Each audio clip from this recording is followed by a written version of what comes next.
Okay, so an official good afternoon and welcome to the NEBOSH National General Certificate, a course that is globally accredited. And of course, what we say industry relevant here to Trinidad and Tobago, but not just to Trinidad, but I mean, Trinidad is a weird one. I said that last week that we are just an island, but this is a UK qualification that is recognized around the world, right? We have some students here from Guyana. The majority in this particular batch is from Trinidad. I have classes that are the opposite. On a Monday and Tuesday, I have more Guyanese than Trinidadians anyway in two separate classes, right? So I'm actually broadcasting from the office today. There may be some disruptions. If anyone has a question for me at the office here, I would sort of ask you all for 5 minutes or 2 minutes, and I would address any concerns in the office here.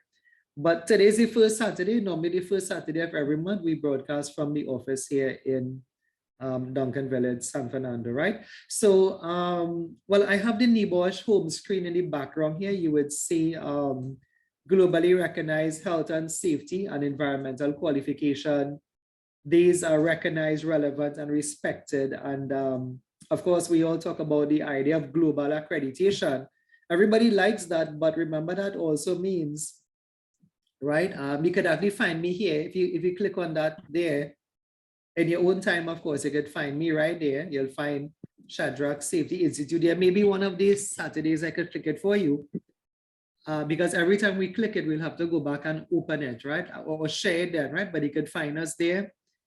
And you know, this is a page then that is not really meant for me. This is a page that is more meant for you, the student, to verify, to log on, to see what it is you're doing, and to understand that you all are doing really the same course that is offered worldwide anyway, right? Let me just get straight into the PowerPoint. So I would have shared a PowerPoint with you last week. That's the same PowerPoint for today. Let me get that going here. And if you have your books, those of us who have, you can follow through. If you don't have your book as yet, just look at the slide because it's the same thing we would have done to make the slides out of that, right? So you are looking at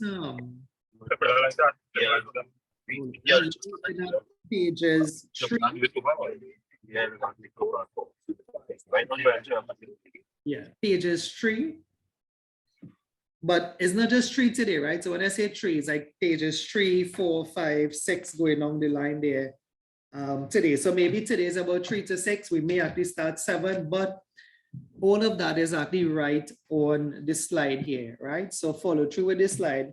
There may be some things I highlight in the textbook, but the same thing has been duplicated on this slide here for you all anyway, right? So let's have a go at it. So last week, we started looking at some basic definitions for health and safety after the detailed orientation. We had done what is health, right? If you have your books, you see the same thing. What is safety? What is welfare? I believe we may have touched a bit on accidents, incidents. If not, I'll pick it up right here. Or better yet, I'll take it up here because this one is a little bit more important than those definitions, right? So as you all know, the exam is an open book exam. We spent some time on that last week. And for that reason, no definitions would actually come, right? So there's a different way to do an open book exam, right? I think I mentioned last week to you all, the way is like a comprehension, right? You all are given a case study and you'll be asked to give your views on stuff that is happening in the case study, like an accident, right? So it's not about cramming. It's not about,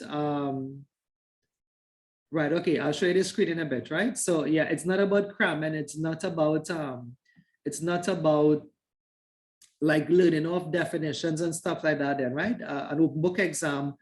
Today, after we put some content behind us, we would be able to sort of look at a question. And I also have a student's paper, a sample paper. We can look at that to see how to possibly answer a question. Can you all see the PowerPoint in the background now? It should be saying definitions. Yes, sir. Okay, great, right? Okay, let's have a look. Look at this slide a bit for now because, and we'll come back into morals because this is just 2 simple definitions I want us to get through, right? So what is a hazard? A hazard is the potential of a substance, person, activity, or process to cause harm, So again, there's no need to memorize it, but what you have to do is try to understand it.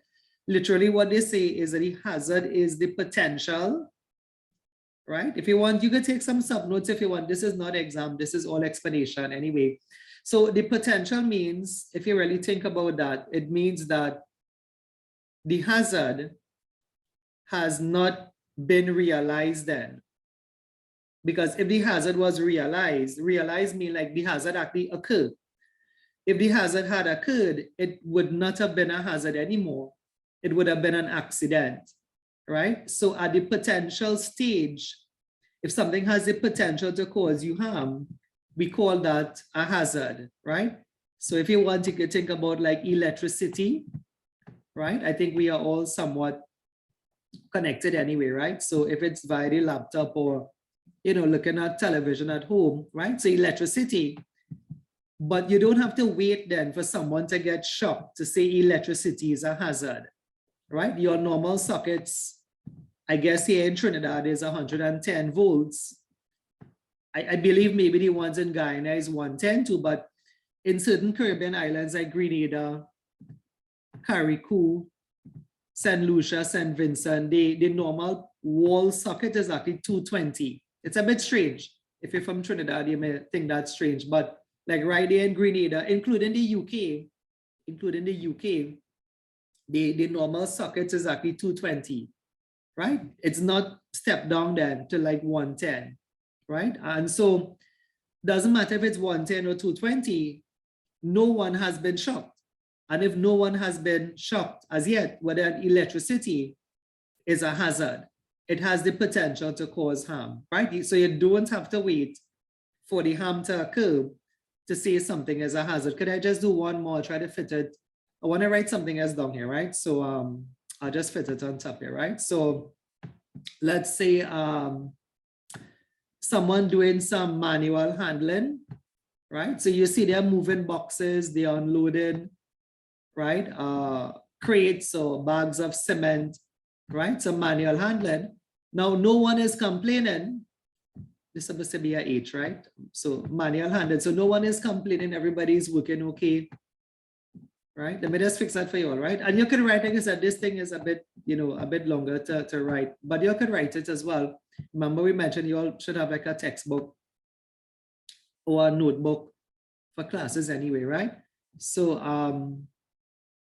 let me see if I can get back that marker there, right? So I'll just put handling, right? Or I guess you would have finished writing it down already. Yeah, so if someone is doing something like manual handling, what we're saying is that you don't have to wait then for the person to get an injury, a back injury, slip disc, a sprain, to say that manual handling is a hazard, right? Once there is a potential to cause harm, we say that that is a hazard. If the harm has been realized, like I said, then it's no longer called a hazard. It's going to be called an injury if it's manual handling, or if it's here, it's going to be called an accident, right? But at the potential stage, we call whatever that could cause harm, we call that a hazard, right? If you all are writing notes, what I want you all to do, one of the things with these courses is that, remember, there is an exam at the end. And I know today is the full teaching day, but we often have to make that reference then, right? Like if something is examinable, we would try to reference it. If something is not, like the basic definitions, they are not really exam, you know, then, you know, we don't really need to stress on that. But if you're making a little bit of notes on your side in your notebook, your project that we mentioned last week, the second textbook that you all have, if you look at it, those who have it, it's called NG2 Risk Assessment. For the project, you're going to have to come up with about 10 to 12 different hazards, right? So you can take a note of this, 10 to 12 different hazards. So that's the purpose in telling you that hazards are not really hard to get, because you don't really have to wait for someone to get a shock to say electricity is a hazard. You don't have to wait for someone to say they have a slip disc to say that manual handling is a hazard. And you don't have to wait for whatever it is, if it's noise or vibration or slips and trips, that you don't have to wait for somebody to fall to say that slips and trips could be a hazard. Once you find that there's a cord on the ground a trailing cable then, as I said, cord, right? Trailing cable, or once you find there is oil on the ground or there's water on the ground, it could have really been that no one has actually slipped and fall, but it remains as the potential. Therefore, slips and trips is a hazard, right? So keep this in mind, the new students who are here. Yeah, just keep this in mind that that to the end, right? The end for you all is, or around the end, right? Like September, right? Around the end is like September. You will be doing your project, right? And you are going to have to come up with 10 hazards. Look, I've already given you 3. Electricity is one that you could use. You could write it down one time, right? We are just in the first 10 minutes of our class. Manual handling is another one. All right. Oh, is she in the outside waiting? Let me see. I think I have a student who said, oh, a student got bumped on. Oh, okay, I see her, right, sorry. Yeah, so already you have 3 hazards, and if you have your second textbook, right, well, the project is not done until September anyway, right? The earliest will be the last week in August, right? And then, you know, you already have 3 hazards here, and then as we get into more and more theory, we'll cover more and more hazards. You'll have way more than 10 to choose from. Plus, there's actually a list, there's actually a printout that NIBOSH gives you to choose from. So there's no way that you'll not get the 10. Don't feel 10 as a high number, right? 10 is a very low number of hazards to get because it's all about the potential. Let's go to the other one. I'll have, Watol, I wanted to write something here. So I'm gonna explain this. The other one we have is what is risk? So by definition, they say risk is the product of the likelihood and consequences of a substance, activity, or process to cause harm. Right, yeah, so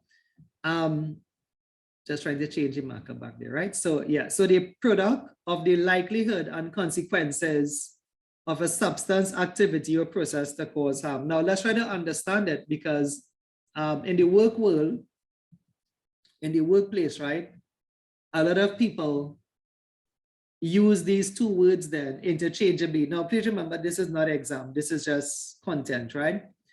The only thing for exam here is that you have to get 10 hazards, 10 to 12, and they actually give you the list to choose from. So there's no way not to get it because they give you the list. The list have about 20 something in it, and you choose 10 from it, right? So you cannot not get that correct, right? So I was saying in the workplace, there are some people that use the words interchangeably, right? Like they would see, could I just draw something here, but so they would see like somebody on a scaffold or whatever you all are accustomed seeing, I'm not quite sure, right? So someone on a scaffold, let's say this person is here and it's a bit of a windy day, so I'll draw a cloud, right? So let's say there's someone on a scaffold. We could assume that this is about 10 feet high, right? And so, you know, we find this in the common workplace when they say, okay, look, you know, but that's a hazard. Well, if the person is a hazard, well, then what's the risk? And then you find in some companies, they will say this person is a risk, right?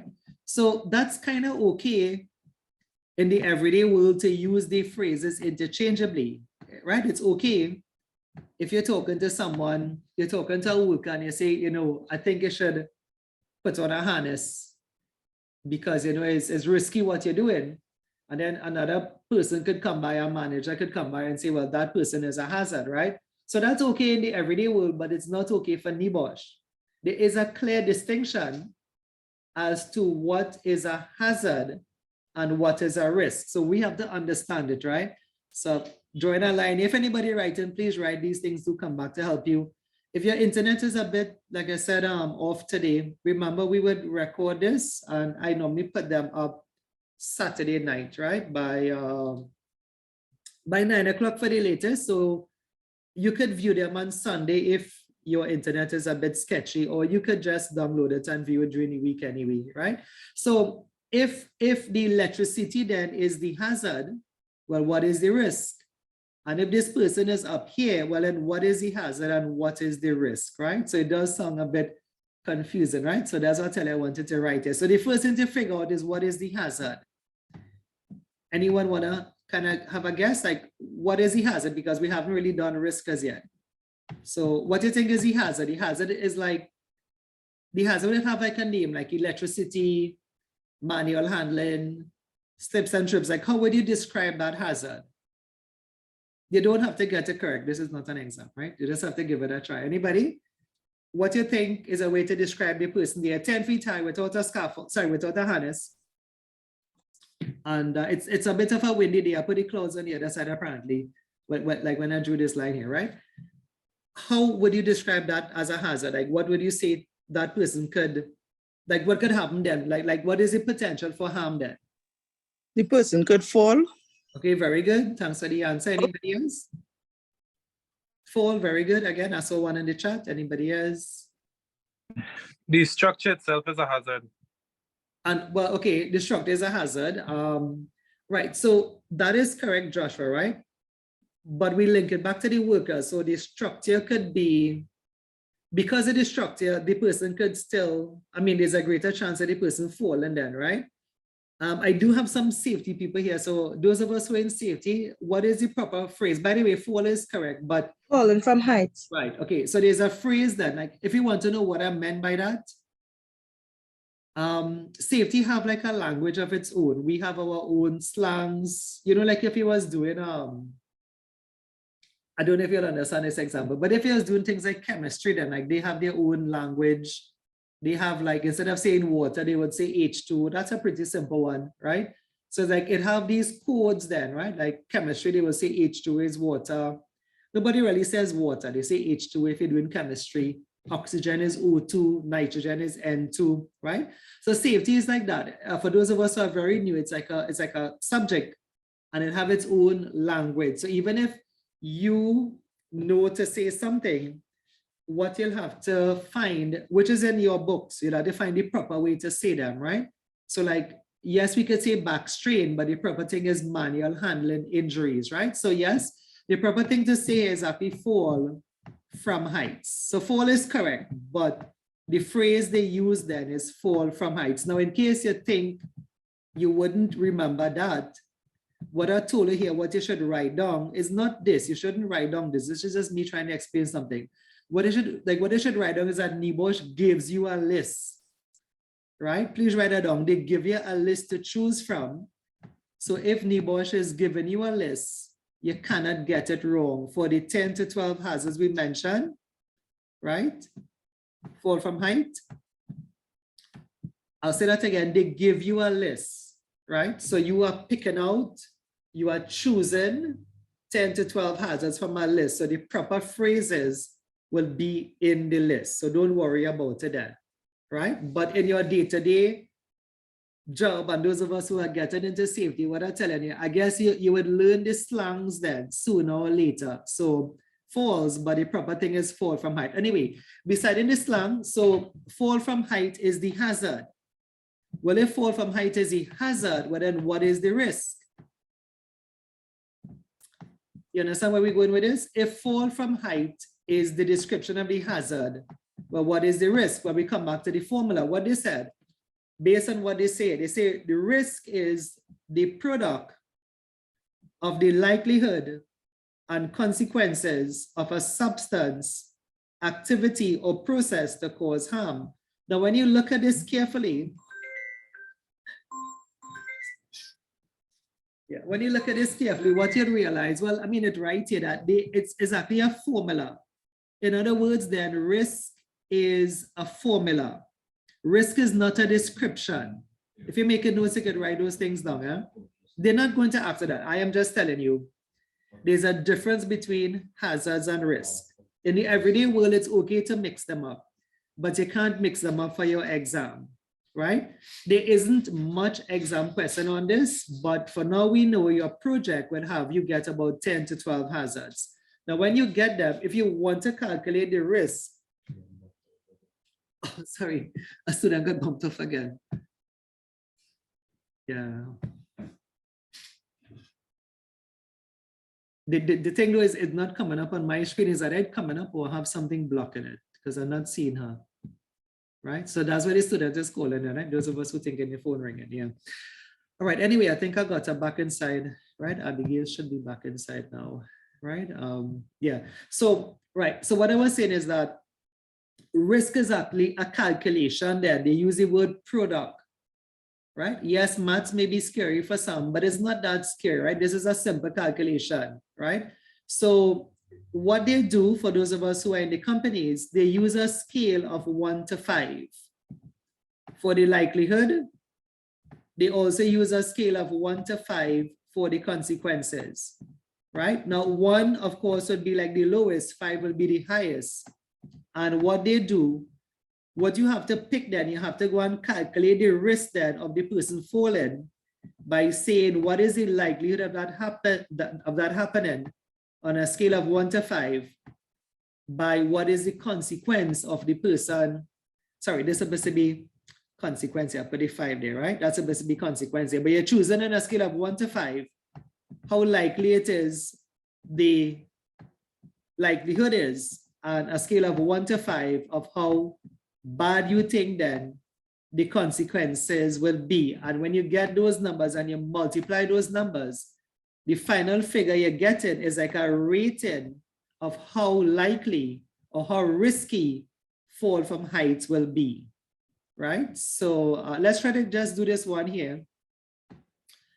If y'all had to guess, right? I mean, based on what I draw now, again, 1 means low, 5 means high.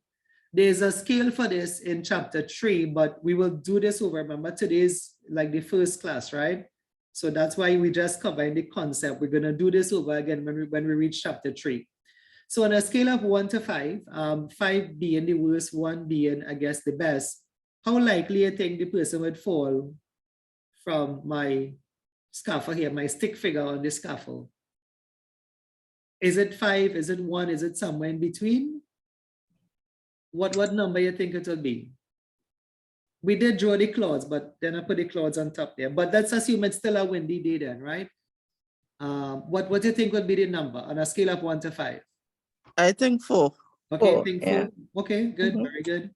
Anybody else? Now, the reason for asking you is not just class participation, but those of us who know how our risk assessment is done, we normally ask people, we normally ask the team, like, what number you think it will be, right? So a risk assessment is in effect not done by one person. It's like a team, and whatever the team say, and they could justify that, that's what we go with anyway, right? So I'll go with the 4.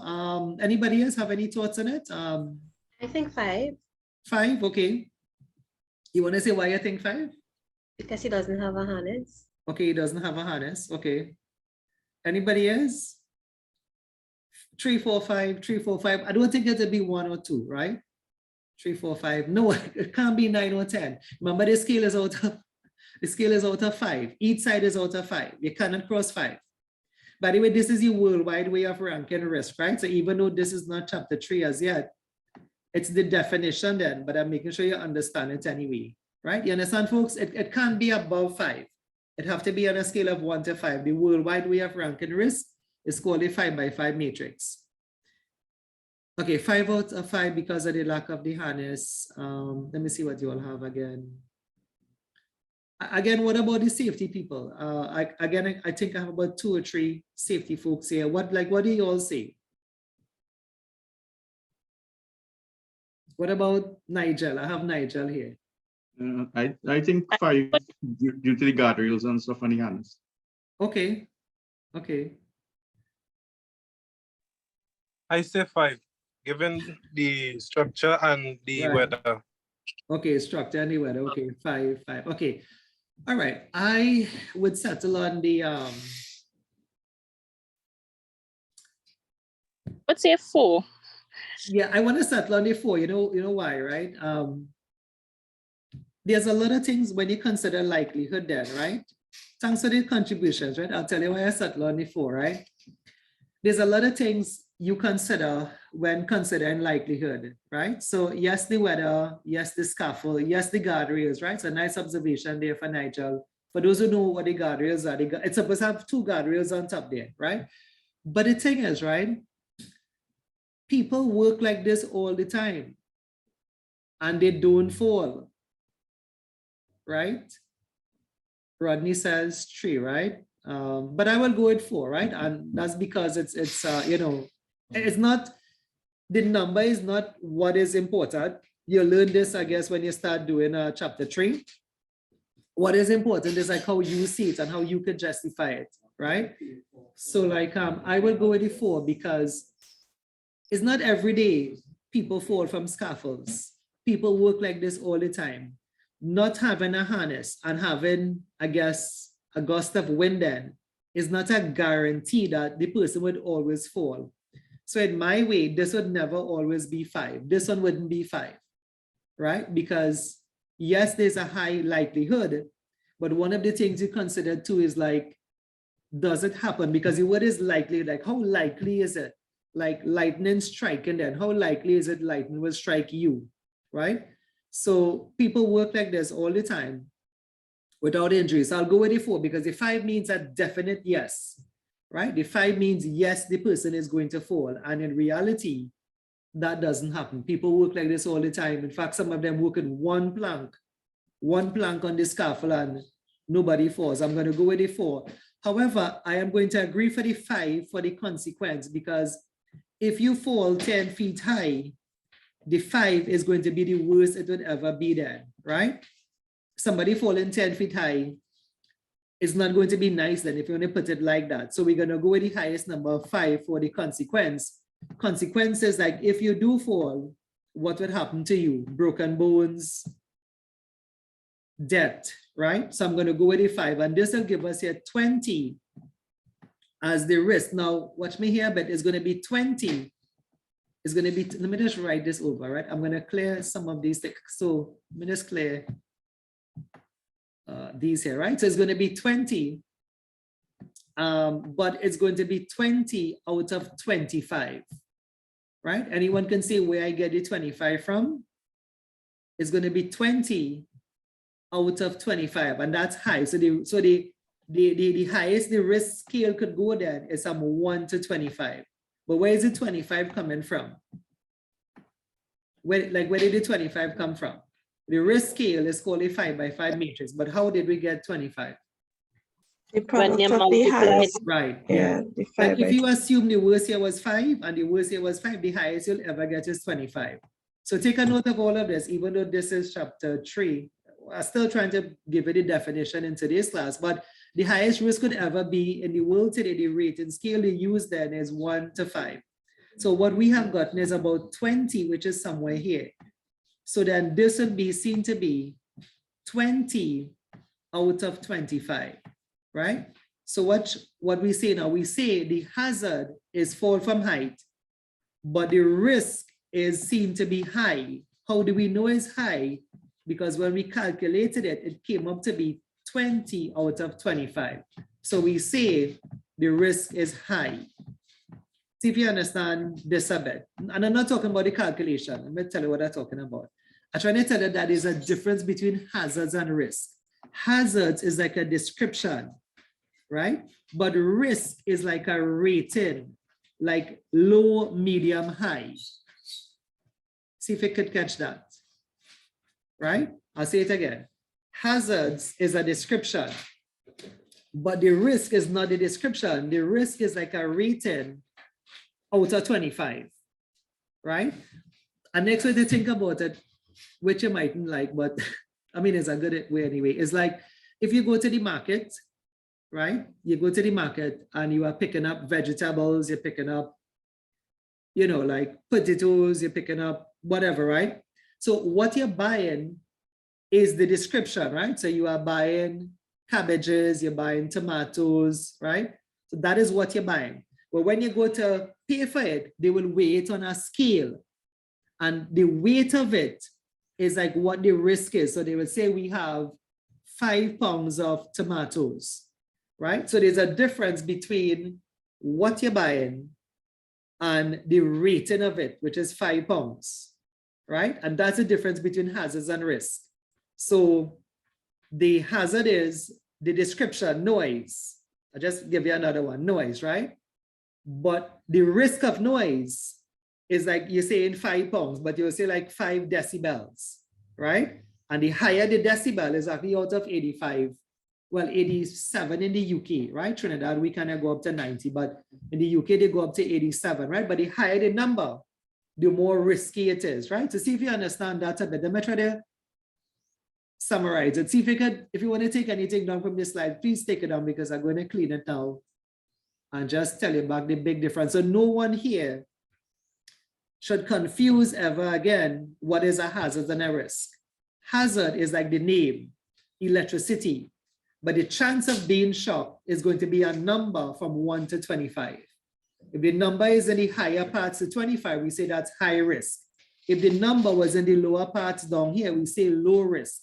So risk is like the quantity or the weight of it. If you remember the market example, risk is like when you say we have 10 pounds of tomatoes or, you know, a 5 pound, whatever, right? In the market, right? So there's a clear difference between hazards and risk. But I was saying, after learning this today, don't go to work on Monday and tell the company they're doing everything wrong, because in the everyday company, people do use the words interchangeably. Like you would say at TNTech, well, those of us here in Trinidad, those of us in Guyana, it will be Guyana Power and Light, right? So the electricity company, you'll see somebody working at a height then, right? And the person may be on a ladder. The hazard is still going to be fall from height, but the risk may be higher. It may be 25 or 25, right? But you don't say the risk is fall from height, because risk is not the description. Risk is the rating. If you want, please write those things down. You know? All of this have to be taught yet again in chapter 3. But we kind of making reference to the project in that you could actually know some of this from now, because in your project, you have to get 10 hazards and you have to risk rank it. As I mentioned to you, there is no correct answer, like to say it was really 20. It could have been 5 by 5, 25. It could have been, those of us who said 3, it could have been 3 by 5, 15. But you had to be able to prepare to NEBOSH to tell them why it is you chose 15 and why it is we chose 20 and why it is we chose 25. Just now, as somebody on the outside. Think about if you have any questions there. In fact, more than one person outside. But, all right. We added them in, right? Anybody have any questions there? It will be said again, and really, this is not too heavy of an exam question. It's more heavy for your project, something you have to do then, right? So even when I reach chapter 3, we'll do all of this all over again. And when we reach that part of the project, we'll do all of this all over again, right? And those of us who are working here, you all would know that this is exactly what they use in the companies. This, what we have just done here, if you have ever heard the phrase, what we have just done here is something called a risk assessment, right? At least a basic one, a basic risk assessment. Any questions, anyone? Shaman, I think got bumped out again too. I'm taking it off, right? If you don't have any questions, let's see. I don't think I have anybody else on the outside. No questions from all 24 of you. All right, well, we're moving on. No, sir. Yeah, go ahead. Mhm. No, I just answered no, sir. Okay, great. Thanks for the feedback. Yeah. All right, let's go into the next thing is about 3 things we have to do today. This is like a follow-over from last week, right? So the next big thing here, and folks, please remember to you can make some of your own notes, right? Because that's sort of the nature of tertiary education. And this when I say make your own notes, make it how you think you would understand it, right? There's some core things I'll tell you we need to stick to, but if you hear something and you hear like an example that you feel that's a nice way for you, please make your own little notes on it, right? So the next big thing here, right? And let me tell you why I said that, is because this one comes for exam. So you can take a note of that already. Now, not everything will come for exam. As you also from the definitions, health and welfare and stuff, those things don't come for exam. But the 2 things we're going to do now, moral and legal, we're going to do moral and financial, right? We'll leave legal for next week because legal is actually page 7. How your book has it, I'm sticking to the order of the book. Your book have on page 3, those of us who have it, it's the same thing here. You're going to say moral, turn too fast, right? You're gonna see moral on page 3.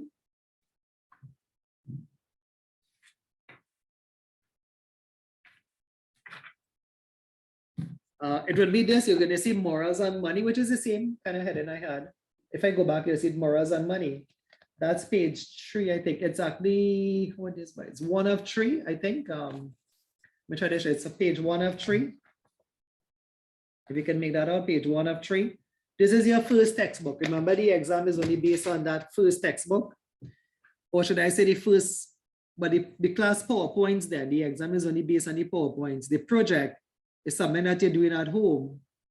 And, you know, that second book is going to come in handy for that, right? When we start the project, which is almost the end of the course anyway. So let's go into today's work. We're going to see morals and money. And what I needed to do here is just listen up a bit. And then anything I think you may need to write, I would write some on this side here as well, right? So let's go into it. So what does this mean, right? Now, what they say is that there are 3 main reasons why health and safety should be managed. Today, we're just doing 2, right? If we finish, we could probably start legal, but I don't think we'll finish legal, right? So the 3 main reasons, they say there's a moral reason to manage health and safety. There is a financial reason and there is a legal reason. But what do they mean by moral? So listen to what they say, right? What they say is that moral means, and this is the notes I was talking about, right? Moral means it's like the right thing to do then, right?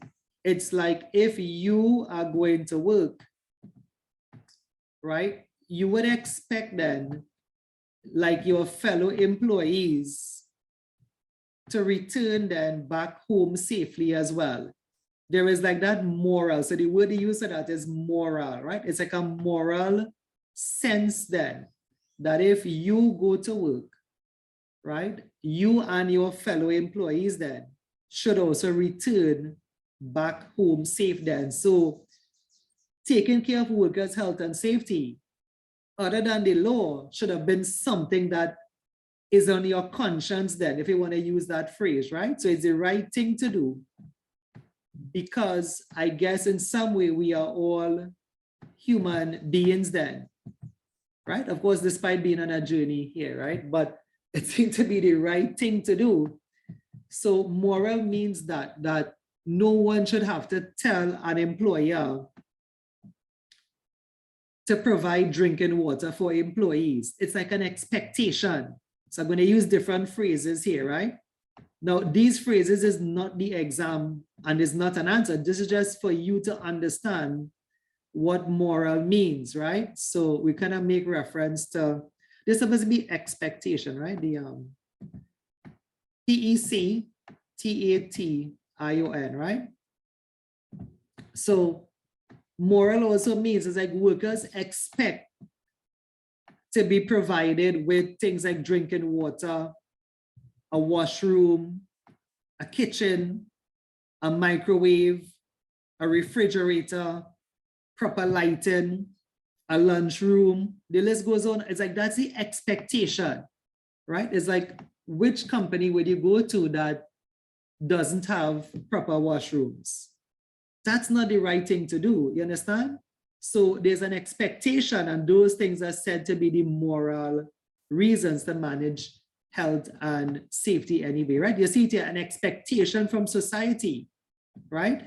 The other reason, I guess, is that people die. This is the point of this slide. Now, folks, remember, it's an open book exam. I mentioned some of this last week, and I know today is your first full day, and so you might quite understand when we say you do not have to memorize these numbers. You don't have to, right? The way the exam is now, it's like a bit of, but we say reasoning, and I'll explain that when I show you the passive in a bit too, right?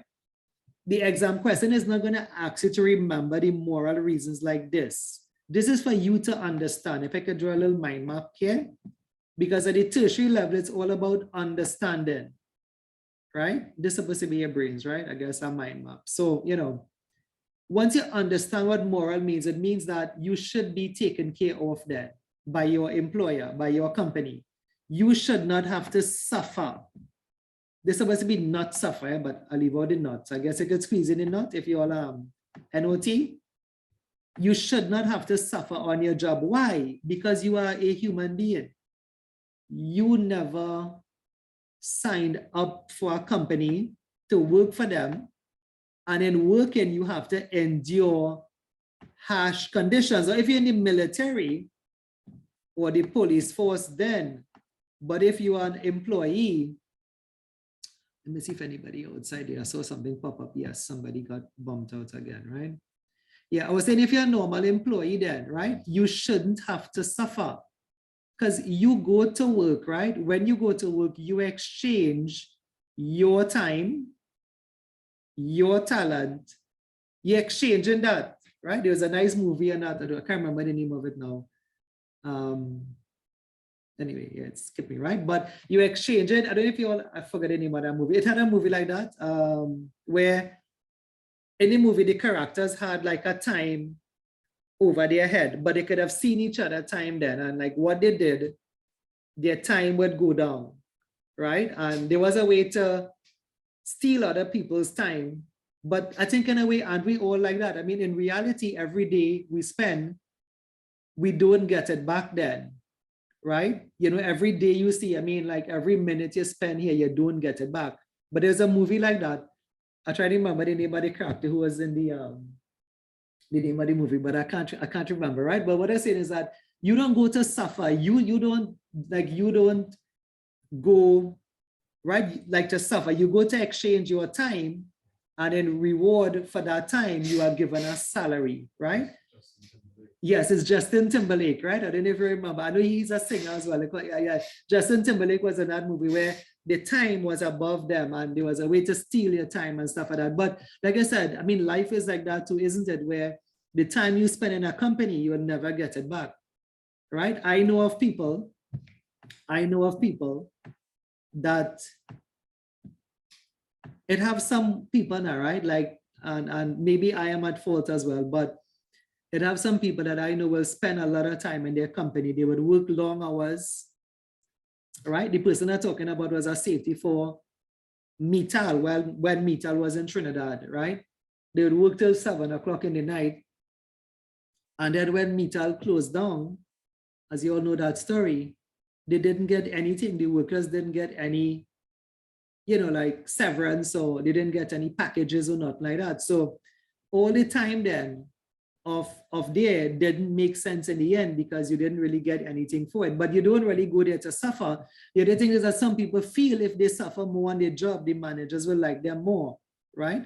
But you don't go for that. You go to exchange your time and your talent for a salary, right? So somebody had something in the chat. Let me read it for you because I do agree with it, right? Yes, Rodney saying the name of the movie is In Time, right? I can't remember the name. I'm horrible with names of movies anyway, but I do remember the movie.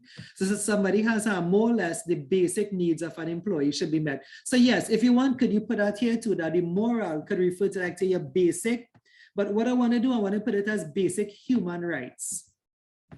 It's like your basic human rights then to be provided with PPE, right? It's your basic human rights to be provided with drinking water.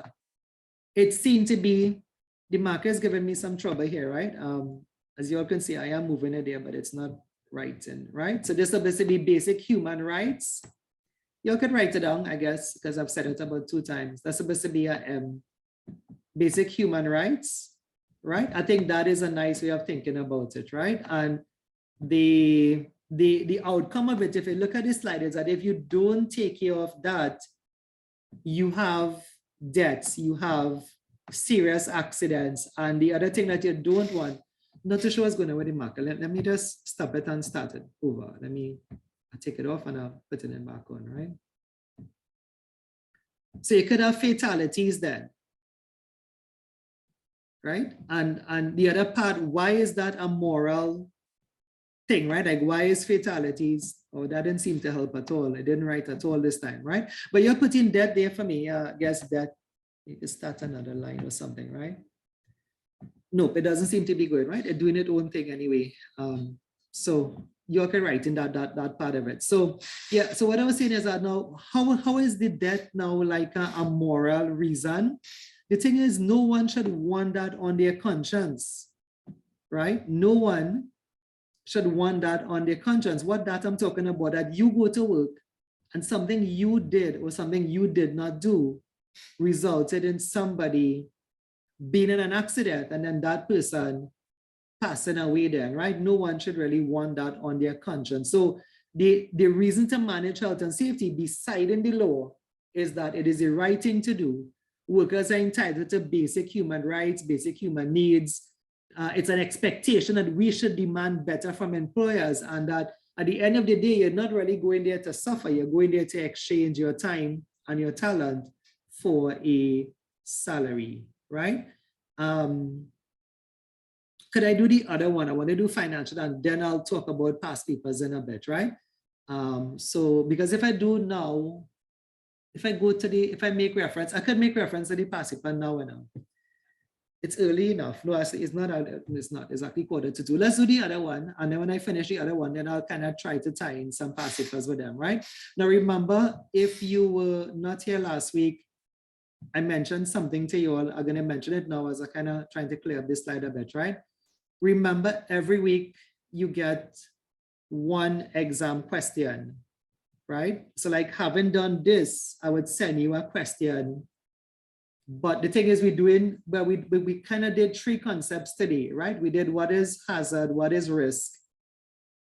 We're doing moral and we're doing financial, but we wouldn't send 3 questions. We would just send 1, right? Because we know people are working, so we don't give you all more than 1 question to do per week then, right?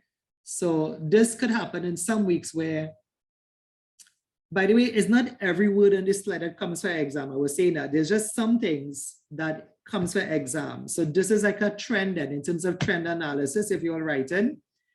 I guess like any good subject, those of us who have finished off our exams before, like in any good subject then, like your teacher, right? If it was, I know you all don't like maths, right? But if it was maths, I actually taught maths, right? Some years ago. But like a maths paper is predictable then. Like there's always going to be a fraction. There's always going to be a graph, right? There's always going to be like a trigonometry question, right? So the teachers will know. So this is what I'm telling you, right? Even though today is our first class, you will be getting a question either on moral. Well, we're not doing legal today, financial or legal. There's always one on every paper, right? So this is an important topic. Even if today is the first class, there's always going to be a question on one of these concepts, right? So look, I can read this out here for you, the expectation of employees, but you can read that for yourself as well. As I said, content, you don't have to remember, right? For the exam, you could open your book. For the exam, you could open back the PowerPoint. What is important is if you understood what moral means, because when I show you how the questions will come, it really have nothing to do with this. All of this is just the content for you to understand that, you know, workers are entitled to their basic human rights. It's not part of your contract to endure suffering. The employees and employers should cooperate and they should work safe, right? As not to endanger themselves or that of others anyway. But in terms of content, you do not have to remember this, right? So it's always an open book exam. And I am always going to have to try to make it reference into an exam question, right? Which I'm not doing as yet because I want to finish the other one. So if you have the book, just watch as you turn to page 3, you're going to see page, of course, 4. Right? And just as you turn into page 4, those of us who don't have it, just look right here. It's the same thing here. Same, remember, and the notes you see in there was made from here. So nothing more, nothing less. Right? I did advise you all to probably print your PowerPoints if you want. I mean, if you print it, you could write on it. If you have not printed your PowerPoints and you have your book, what you could do, you could write on your book. Yes, it's your book. Right? We are actually not going to ask you back for your book. It's your book. You could write on your book. There will be some things to write. Like how we wrote on this slide. If you didn't print the PowerPoint, you don't have a notebook, you could write on your slides, or you could write in your textbook, right? The time does look like a long time, but the 4 or 5 months finishes very fast, right? It looks like long, but it's not very long. 4 months, by your 5th month is the exam, right? Folks, if you're looking at page 4, what you're gonna see is that another reason to manage health and safety is a financial reason, right? And let me explain, because remember, the content is not that important. So you should see these same 2 words in the book. You should see direct and indirect costs. Those of us who have it, they will be looking at it. And apparently Abigail got bumped out again. All right, so listen to the explanation. And we will try to explain it. I'll explain it right here. I don't need to read every slide, but you could read them, right? I don't need to read every slide. You could read them. Maybe I can do it here. But yeah, let me just use this slide anyway, right? So I just write my notes on this side here. So this one have a bit of history with it, right? Which doesn't come for exam. I'm just starting with the history then, right? So it was about 1920, and the marker isn't writing too much again, but 1920 is supposed to be here, right? It was about 1920, and a psychologist, he came up with this idea then that, I'm not too sure what's happening there, right? That 1920, of course, that, yeah, so a psychologist, he came up with the idea that accidents have 2 causes then, right? Or 2 category of causes, right? So what he was saying is like, when an accident happened, there are 2 category of causes, right? And the first category he would have said is called a direct cause. If you look at the book, you're going to see direct cost, page 4, right? And also on page 4, another cost that he said would be actually like an indirect cost, right? His name was Heinrich. Those of us who may have heard about him before. And this particular theory is called the iceberg theory, which no one will ask you. NIBOSH is not going to ask you what is the iceberg theory. I'll tell you what he asked him just now, right? We still kind of get it into this. So the guy name was Heinrich, H-E-I-N, if you're writing, W-I-C-H. It's actually a German name, right? H-E-I-N, W-I-C-H, right? If you study psychology and stuff, he's like one of those guys there that is a famous one as well. Of course, we all probably know some psychologists like Sigmund Freud and stuff, but Heinrich was important for health and safety then, right? Some other famous persons you all may have done in social studies, if you all remember that in secondary school, is people like Maslow, the Maslow hierarchy of needs. That may have taken you all back to secondary school there. But we like in this level 3, we don't study Maslow. Or somebody said they have an extra set of slides. If anybody wants, I guess you could probably message them, right? Angelisa, they has some extra copy of the handout here. Yeah, now we do study some psychology, but not too much in level 3. There's some in chapter 3. And if anyone here goes up to do the degree, remember NIBOSH, as I said from the orientation last week, is not really the name of a course, but is the name of, you know, the entity in the UK. You all are doing the level 3 program, which is what qualifies you to be a safety anywhere in the world, right? My Guyanese students could be representative of that here today, but it's not just Guyana we're talking about Canada, the Middle East, Dubai, wherever you all end up, NIBOSH is good, right? And from the level 3, if you do move on later on, which will be next year, right? Because the level 6 is already booked for this year. The level 6 is a BSc with honors, but there's some psychology there, right? So we're gonna get back to Maslow, for those who remember that name from social studies days, or whoever you all know, right? Sigmund Freud, but for now it's just Heinrich, right? And you don't even have to know his name. You just have to know that he was the one who came up with this. And what he said is like, the indirect cost of an accident can be more you don't even have to know the figure. You don't even have to learn. Remember, this is an open book exam. You don't have to learn nothing, right? You have to know to understand what he's saying, that the knockdown cost of an accident then could be more than what you originally thought it was, right? And the figures are taken to be between 8 times to 36 times what you thought you was going to pay, right? So the direct cost, what you thought you was going to pay, the indirect cost could be up to 8 to 36 times that particular cost, right? Now, the reason why he used an iceberg too is that the top of the iceberg, we could see that. You can see the top of an iceberg, right? The famous, of course, history example of the Titanic, which some people actually say was not struck by an iceberg, but was struck by a missile, if you all do the research on it, right? But the point is, you can see an iceberg, right? The top of it. However, though, the part that you're not seeing is way bigger than the part that you could see. Now, why is this important? Why did I talk about that, right? So what you have to understand, if you're writing, right, is that the direct cost is what you could see. This is supposed to be a C, by the way, speaking of C. The direct cost is what is seen. So if you're writing anything down, please take this down. It's what is seen, S-E-E-N, right? Didn't look like that, right? S-E-E-N. It looks like shown, but folks, it's seen, right?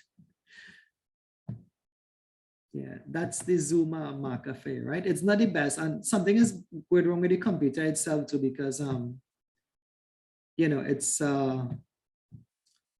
that doesn't really normally happen, right? So you see I using it there, you could definitely see I make a C, but it came out like a, okay, whatever, right? So the direct cost is what is seen,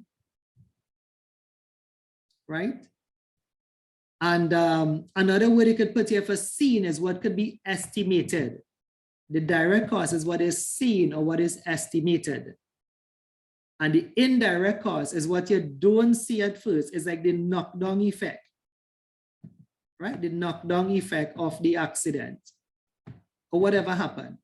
This is supposed to be a K, by the way, right? So knockdown, could I just put KD, right? So this is the knockdown effect of the accident. So what they said, if we look at the iceberg here, by the way, your book have some, right? I'd read 1 or 2 from your book. It only have 1 or 2 in your book anyway too, right? So they say the direct cost of the accident is things like the injury. Now, how is that seen? Or how is that estimated? You see, you could actually get the medical bill then. You could actually get the bill from the doctor then. Let's say 400 TT. If you're in Guyana, just multiply by 30, right? You can see if it was, let's say, a forklift accident, you can see the damage done to the wall. Well, the forklift mightn't have any damage because a forklift is a pretty tough piece of equipment, right? So you can probably see maybe the damage done to a part of your building, and you can estimate the damage, right? So what is seen, we can say, I'm going to go in pounds because your cost for this course is in pounds. So whether or not you're in Trinidad or in Guyana or Grenada, the cost, when you're writing money in this program, you have to put it in pounds.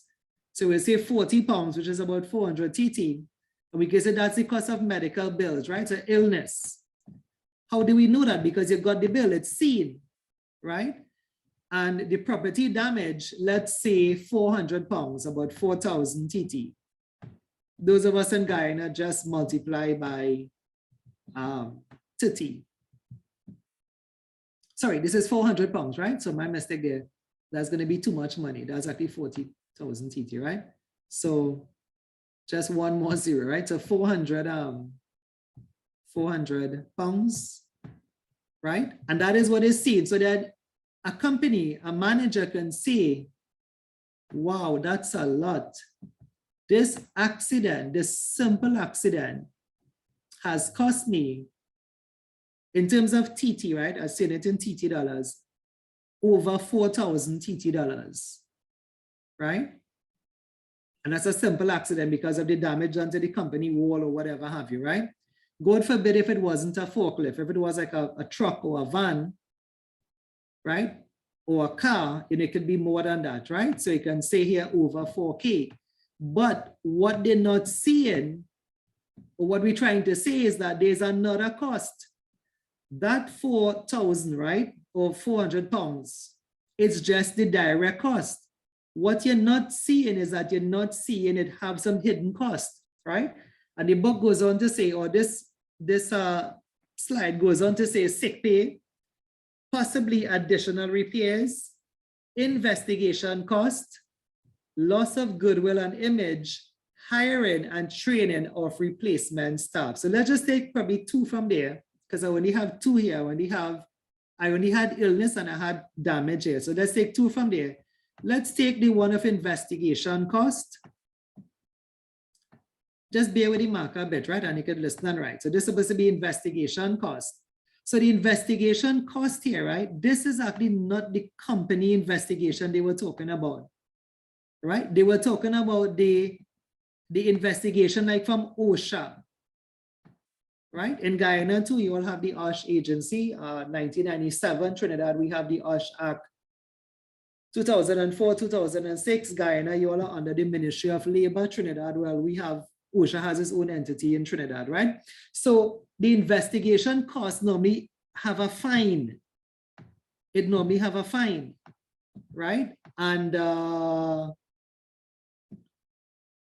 thinking what to do. Do I give you all the proper thing or the Trinidad thing or the Guyana thing? I could give you all 3. However, only one coming for exam, which is the UK alone figure is coming for exam, right? I could show you this in your book too, you know, but this is page 7. So let me just put it on the slide for now, right? So the investigation cost, I'm going to put it in pounds first, could be anywhere between 20,000 pounds. Look how much that is compared to the 4,000 we thought we was going to pay.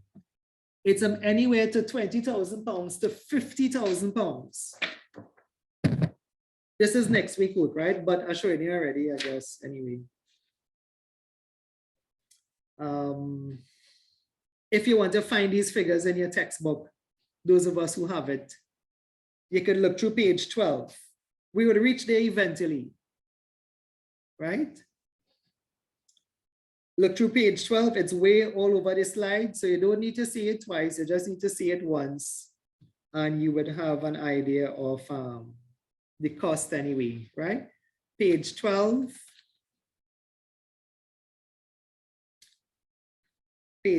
My eyes haven't really fallen on it yet. I'm looking for it, but it didn't really fall on the figures yet, right? But you can take it from the slides. I wrote it there for you. But I know that's the part where they have the fines, right? And for the 2 types of charges they have across there, right? I'm trying to see if we have it anyway summarized on a table or something. I didn't see it. I guess when we reach there, we would see it, but it's all over the slides. And I'm telling you, look, I wrote it there for you. So you have no excuse to say that you didn't see it, right? So the figures can be the investigation cost. If the company was found to be negligent, there could be anywhere between 20,000 and 50,000 pounds. Now in TT dollars, right? This was 4,000 that we thought we was going to pay. And in TT, this is going to be, this is not 20,000 TT, you know. Folks, this is 20,000 pounds I write here. This is the figure you have to learn for exam, right? We don't have to learn nothing. You could just find it on the slide anyway, right? Or you could just put it in Google or something. But this is actually 200,000, close to 200,000 based on the exchange rate. This is about 180 something thousand dollars then.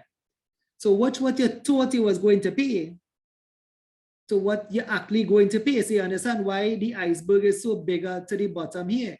Because what you end up paying, the knockdown cost then, is way more than what you thought you was going to pay.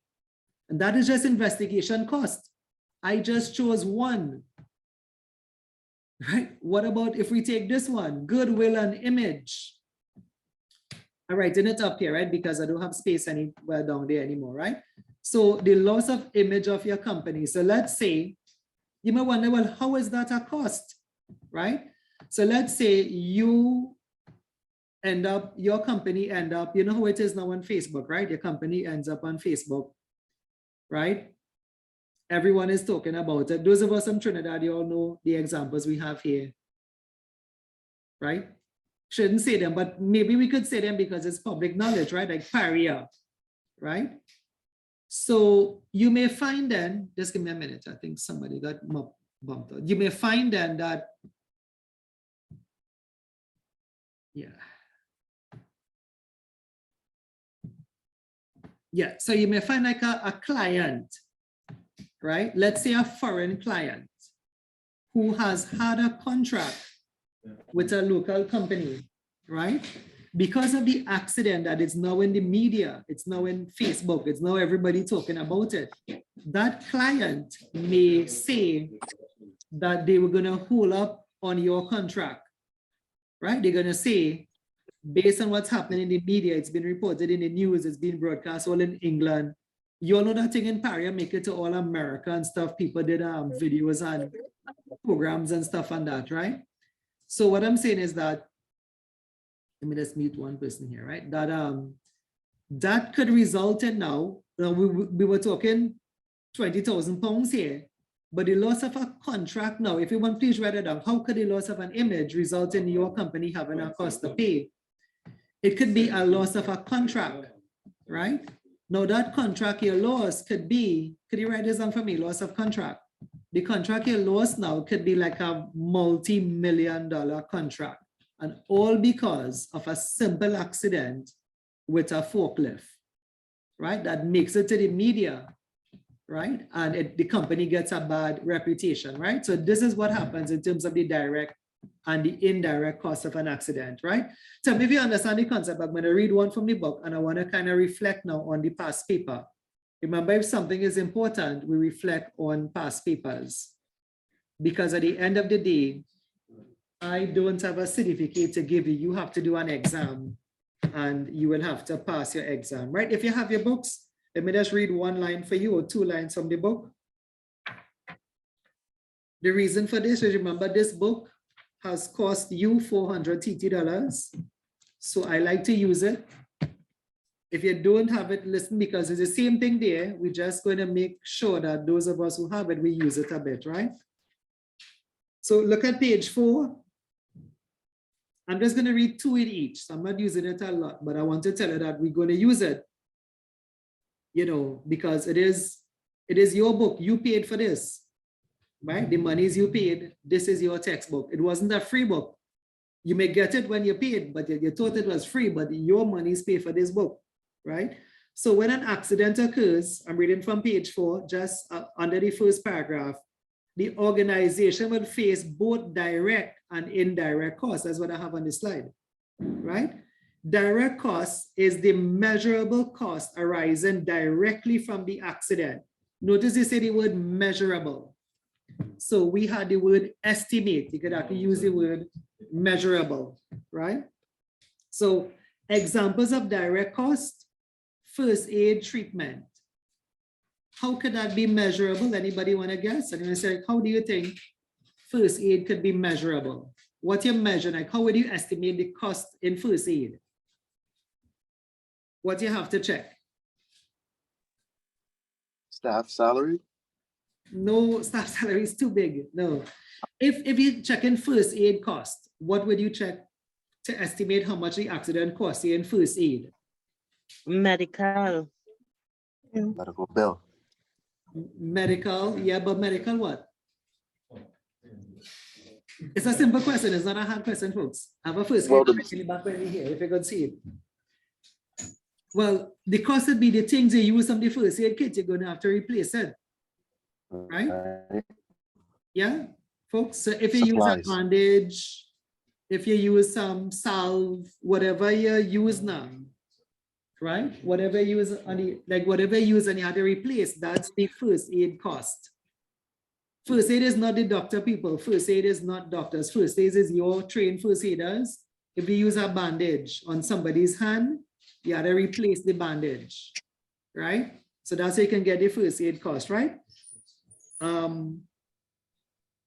Well, worker sick pay, you can get that from the HR department, right? How could you know the worker sick pay? They have been injured, they're away for work for 2 weeks. but are they weekly paid?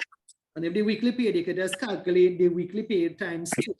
So that's how you can get the worker sick pay. Let's take 2 from the indirect. They have reduction in staff morale, which impacts on productivity. They have one I have 2, which is damage to public image, right? So I took 2 from the book. So maybe you understand it, because you don't have to memorize this. You don't have to memorize the book. But what you have to understand is when an accident happens, you have like 2 types of costs. You have the cost you can see, the cost of the bandage, right? You say $5, but you're not seeing that person turning around and coming to sue your company, right? Or you're not seeing, yes, the bandage may be $5, but you're not seeing that person going home for the day. And as that person goes home for the day, then you lose then a whole day work from that person. So there is a knockdown effect of an accident as well. So if you understand, I want to clean this slide a bit. I want to just show it on this slide, and then let's reflect on the past paper a bit, right? So I've cleared it. Hopefully you all wrote it down already. When you get some time, you read out this. I did the explanation. There's no need to read it again. Haven't done the explanation. So some of the direct insured costs. Next, you can explain what insured means. It's not too big. It means the same thing. Direct is insured. Uninsured mostly is said to be the indirect cost. Most of the uninsured costs is said to be the indirect costs, which could be loss of goodwill, production delays, extra overtime payment, additional administrative time incurred, lower employee morale following an accident, first aid training and provision of facilities and equipment, right? So the big question is, how does it come for exam? Folks, take a little minute and think for yourself a bit. Let me just change up the slides here. Take a little stretch. I'm right here, I'm just gonna change it. I wanna show you a past paper, right? In fact, I should probably discuss the past paper first, but let me show you because I'm looking at the time. I could show you and discuss at the same time. Anybody have any questions? So the NEBOSH, okay, the thing freeze on my side here now, right? Hopefully you all make your notes and stuff. Like I said, the NEBOSH course is very heavy. Today is just the first day of teaching, right? Let me see where I could find your past paper for you. All right, so most likely I'll give you this same question for class assignments this week, right? So tell me when you can see it, when you can see the past paper in your background. I have Bashir on my screen. I have Nigel on screen as well. Just give me a nod, or I guess you can let me know. You could unmute your mics. Yeah, we're seeing the past paper. Okay, good. Thanks very much. All right, so let's have a look. Thanks there for the chat as well. We almost finished, right? Just 20 minutes again to go. Well, for you anyway, I have another class after you all again. Right, remember again, just the simple things I'm forgetting, or I have said it, but in case, you know, like you forget, class videos are posted every Saturday night. At least we try to. The thing though, they may not be viewable on Saturday night because Google has to do a copyright search on them. But by Sunday, you can see it. What you could do if you're, well, we should be home on Sundays, right? Is to download the video, take it to work with you. You don't really need to listen to it if this is your first lesson. But by the time I get to 15 lessons then, right, it's going to be a lot. So you probably need to listen back to your recordings. If you were here for the live, what I said, I don't think you need to torture yourself to go back and listen to the next hour and a half again. If you're here for the live, you don't really need to go back and do that. But if your internet was dropping, something was unclear, you can go back and listen to the recording, right? So we're gonna look at number 2, right? And what I want you to see, well, first of all, is that this comes for exam, as I mentioned to you. Now, it doesn't come in every sitting. This is the April paper, right? If you're all making notes, I said you either get a question on moral or legal or financial. We do not know which one because this paper is set in England. However, April had a question on financial. Let's take a read of the question, right? It goes like this: determining the uninsured costs incurred from the accident. So they say here, what possible uninsured costs, could the amusement park, the case study was an amusement park, but I'm not going to read all for you anyway, right? Because you don't have the time. When I send this day in the week, you would read it, right? What possible uninsured costs could the amusement park incur from this accident?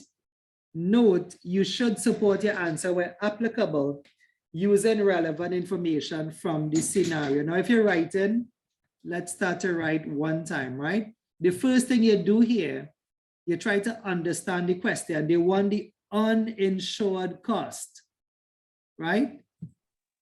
They say we must tie it to the scenario, right? And we know this is a 12-mark question, right? So those of us who missed last week, to get 12 marks, you cannot write one paragraph.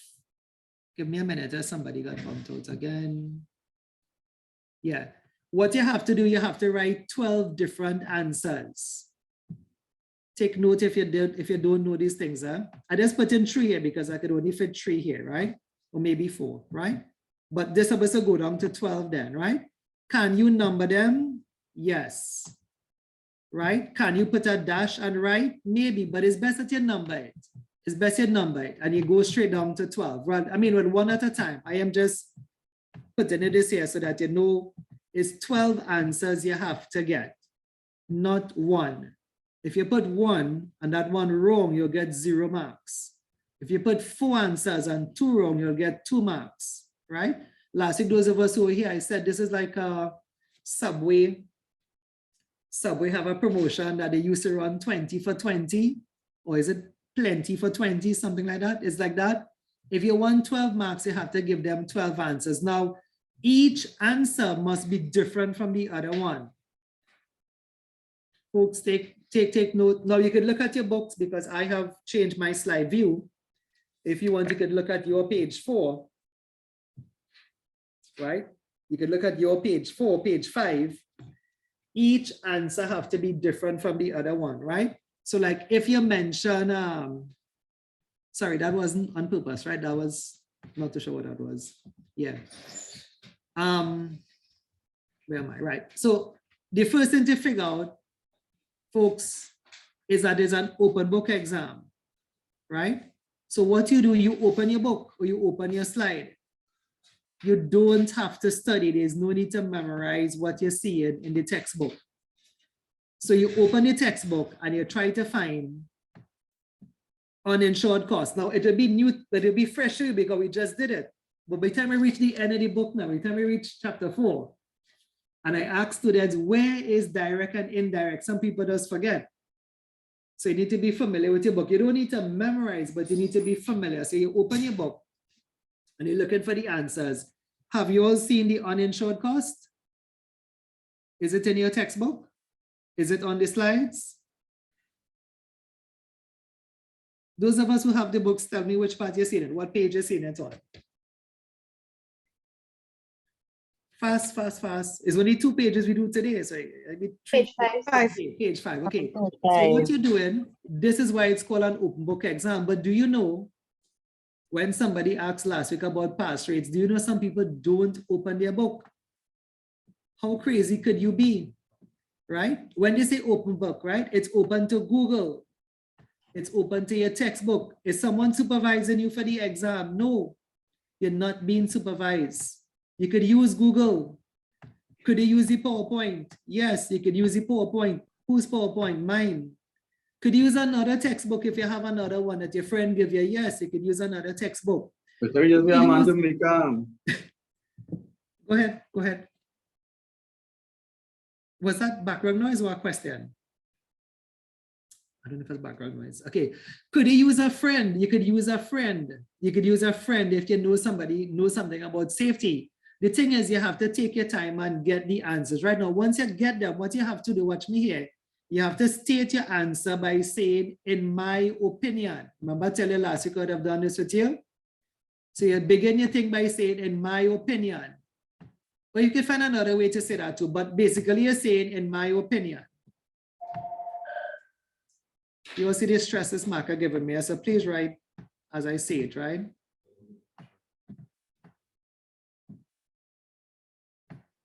I think it's writing slower than me, that's the thing. So maybe I should take my time with it, right?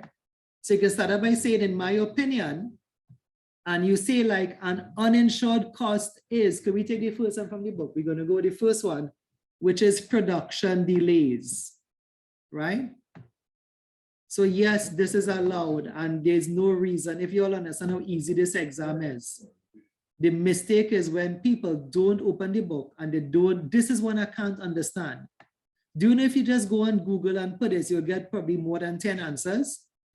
If they tell you a long time, those of us who came through secondary school, that you could use Google for your exam, we would have passed everything. But today you find people have the open book exam and they're not using the resources they have in them, right? So you're saying could I stop this and maybe just shout it out for you all? Because it really keeping me back. You know, this is production I'm trying to write here, right? Yeah, I think you could pull it out and we could just write Yeah, it. I know, but it's just the teacher in me, you know. The teacher just writing everything, right? All right, so you say like, in my opinion, an uninsured cost is production delays. And what you're going to do when you finish that, you put a full stop, you'll have to go to the case study and find a supporting line to support what you just said there.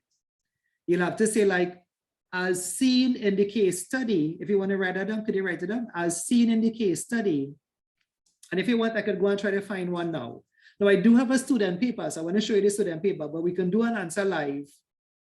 And then I could show you the student paper now, right? So again, you say, in my opinion, an uninsured cost at the amusement park is production delays. Full stop. And then you say, as seen in the case study, this is where, and you could have quote the lines if you want. You could quote the lines from the case study. So let's see if we can take all of this off, because Zoom doesn't allow us to carry the screen up, right? It freezes the screen once you write on it. So I have to clear this, clear the whole screen before we can go up with the Zoom, with the exam paper then, right? That's how Zoom operates. So let's go up now. We should be able to go up. Should be able to, right? We're trying to find something about production delays. And that's why I told you your exam is like a comprehension. It's like a fishing exercise. The book have the answers or Google have the answers. Oh, what happened there? Can you still see the past paper? My view has changed. Oh, you all seen it still? Yeah. We see that. Okay, but my view changed though. I'm not seeing it now. Let me stop the share. We have 10 minutes again, right? So we normally, and this is, like I said, wherever something is important, we pause and do the past paper. If it's not important, I'll tell you, and then we just keep on going. My screen is actually frozen. If you all can see me, that's good, because I can't see anything on my screen right now. It's gone blank, right?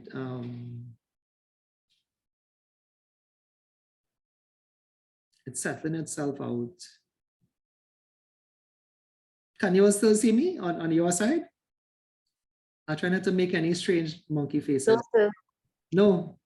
Okay, what are you all seeing then? So I could see you. I only I'm- seen you yeah. alone. But I'm seeing you, sir. Well, I can't see anything on my screen. Wait, I didn't wait a bit, right? I'm not too sure what's happened. What I'm seeing is a blank screen and the cursor just rotating on my side. What else could I do? If, I mean, as you could hear me, I guess I could think of another answer. Another uninsured cost is accident investigation. What you said, because we wasn't hearing or seeing you just now. They have to repeat that. Okay, hold on. Let me see. So are you all hearing and seeing okay now? Now I'm hearing you and seeing Yeah, you. Yes, because I can see now. you all again now. So I know it has sorted out itself. Okay, all right. Yeah, so I was saying another answer, because how the Zoom stopped there now. If you want, we could have given another answer from the book. If you have the book, page 5, another answer they have is accident investigation time. So you can get an answer by that by saying, in my opinion, another uninsured cost is accident investigation time. The only thing missing is that you'd have to go to the case study to find the lines. I was telling you all, it's like a fishing exercise. Let me Let me try to show you what I mean. Let me just ask those who said it wasn't seen, right? Vera, could you hear me now on your side? Yes, I can. I feel like that that Verizon advertisement, right? So can you hear me now? Yeah. I'm trying to see what you see. Well, folks have another class starting in a bit, so I have to finish you all, right? So what I mean by a fishing exercise, right? You have to print this paper. Well, not this one, but the paper you get for exam now, you have to print it. Just now. Okay, can you all see the exam paper, or you're just still seeing me alone? Yeah, we can see it. You see the exam paper? Yes. Does it have the accident Yeah. on it? You see the paper. Yeah. Yes. Okay, good. Right. Okay. So, but we don't have time to scrape or to screen the whole case study now, right? But what you're doing, you're kind of reading with a pencil in your hand, which I don't have any around me, the day of the exam, right? And every question is like that. The case study is like the watering hole, and you have to keep going back to it to try to find the two answers that we said. One was what again? The first one was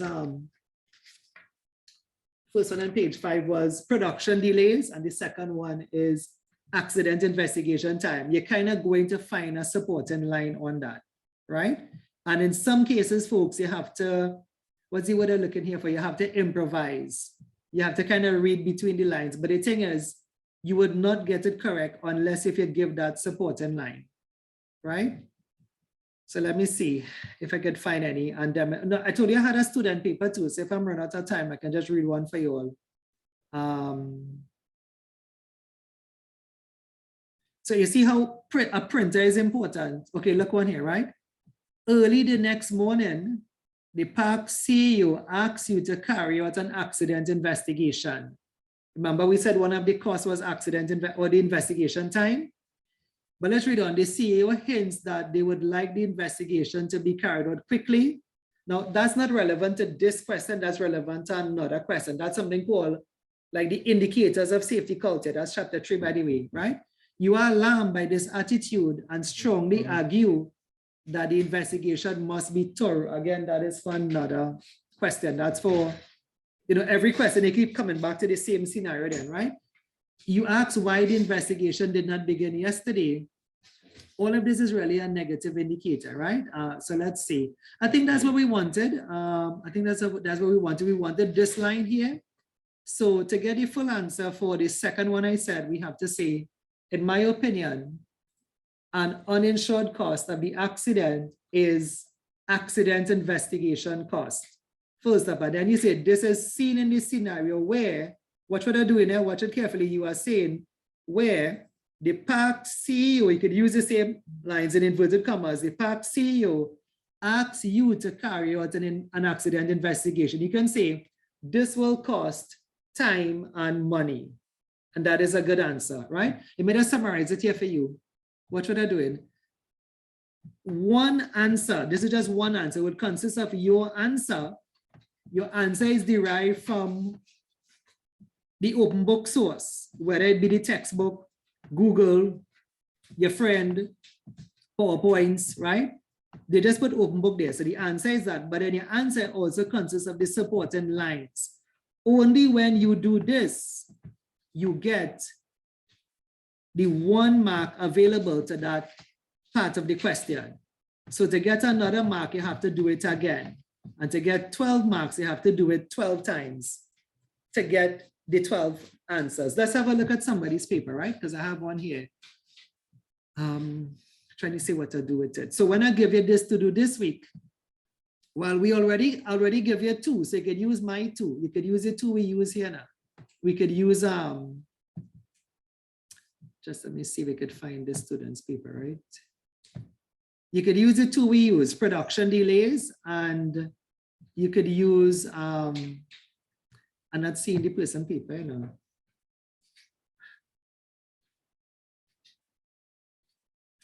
I think I see what happened to it though. That is a paper that was given trouble. So let me try to see what's happening to it, right? Tell me if you can see student Tyler Dukaran, if you can see that on your screen. Yes, sir. sir. I'm seeing Okay, it. so this is a typical answer sheet. Yours would look just like this. The only thing it would be September or October this year. You put your name, NIBOSH should generate a number for you.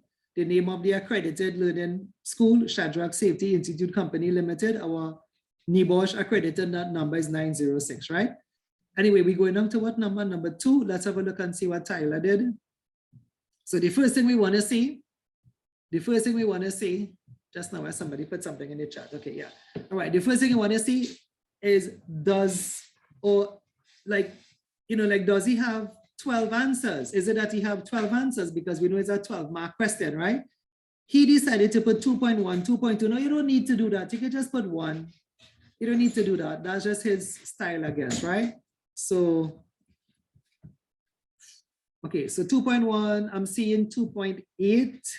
So, okay, so he didn't have 12 answers, right? So out of a possible 12, he could only get 8 marks because he only have, so he threw away that, he threw away 4 marks then, right? You cannot get 12 if you have 8 answers. You could only get 8 if you have, 8 answers. Now, if some of this wrong, it actually wouldn't be 8 marks. It may be less than 8, but let's see what he have, right? So accident investigation time, is that, what are we looking for, folks? We're looking for what I wrote down there before. We're looking for, does he have the answer and does he have the supporting line? Only then would they give you the 1 mark that is available. It's not too hard once you really understand. Today's like your first day. Once you understand it, you realize it's easy. Your answer and a support. Your answer and a support. Once you have that, your business fixed, the exam would end up being an easy exam for you, right? Let's see what you have. So the answer is accident investigation time. That is actually correct. The only thing I don't like here is that he didn't say, in my opinion, an uninsured cost is accident investigation time. That's the only piece I didn't like here, right? But he did say, he gave the answer, so you have that. In this scenario, it is suggested that a thorough investigation is issued. This is an uninsured cost. Okay, but he did it here. And sorry, this can incur for the park as the time taken for the investigation is lengthy for an unspecified period, and as a result can disrupt productivity, which in connection can affect incoming revenue for the park. I'm not too sure what this is because they wouldn't give the money sign correct, but his answer is correct. And if I was the marker, I would give him 1 mark. Mr. Shadrach, that answer that he gave there, doesn't it have like 3 or 4 answers in one? The first one? That you could split up into other answers? No. Which part you seen another answer? Oh, they disrupt productivity. Yeah, like productivity, income, revenue, those could be separate answers. They disrupt productivity. Yeah, because I think that could go as another one, but yeah, it could be more than one answer. I would have done. Yeah, I think they will give him, right? But so I could have gotten 12. Well, yeah, he could have made the 12. Come to think of it, no. But they wouldn't give him 2 marks here because remember he called it 1. Yeah, it's only 1, but he gave multiple answers in the 1, so he lost out there when he could have given the 12. I think they will give him. I mean, I want to hope and say that they will give him the mark, right? This paper, by the way, isn't marking, right? This is a student in last month's exam, right? This paper has gone to England. I would have said, but you see, we haven't done that yet, but he would have done it because remember, he finished the program. I would have said the accident investigation time because Nigel, you would know because Nigel in safety, right? This is the thing about the cost I mentioned. And it's when I mentioned the 20,000 pounds. This is what I would have mentioned. I would have not mentioned production delays because if it's an accident investigation cost, this is a fine then. Remember we said that today, like from OSHA, this is a fine. And if he had stopped at that, then yes, indeed, production or disruption in production, does that rhyme? Anyway, disrupt productivity would have been a 9th answer. Tyler should have known that because again, it's in the book. It's an open book exam, right? Folks, we have to stop doing. Yeah, we have to stop doing. Yeah. Any questions? Okay. Yes, and now say I was going on leave because I on work and the call them on site. Put your present. Yes, I'm going to call the roll now anyway. Let me stop the record. Okay. I do have another class starting in a bit too. Yeah. Thanks, Angelisa, for being here. We'll put your present here. I'll put your present. You don't need to stick around here. All right. Okay. The rest of you, I'm going to call the names. Last week I didn't get the chance to do that, right? Let me stop the recording. I don't really like to call the rule on air, because sometimes you have some genuine reasons then why somebody is not here. However, though I'm not seeing the Zoom functions now, right? Is it that it's being blocked? Oh yes, it's being blocked, right? Let me just stop the recording. So homework, by the way, is normally